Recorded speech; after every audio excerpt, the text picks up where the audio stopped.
A lot of people don't like the liquid glass look on the new iOS, and the bad news is that there is no single turn-off liquid glass switch. The good news is that there are a few settings we can use to significantly reduce and neutralize the visual effects that make liquid glass look glassy. The first toggle we'll want to hit is under Settings, Display and Brightness, and Liquid Glass.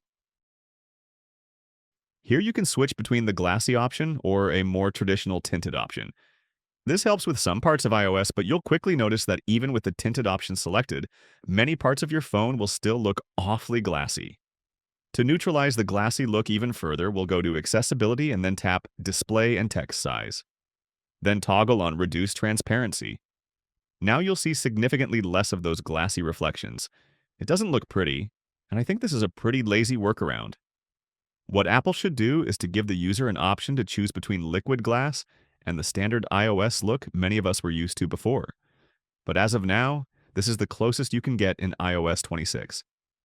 Click that like button if this was helpful, and maybe on your way out, check out my iOS playlist. It's full of quick and short guides like this. Thanks all. I hope to see you in another video.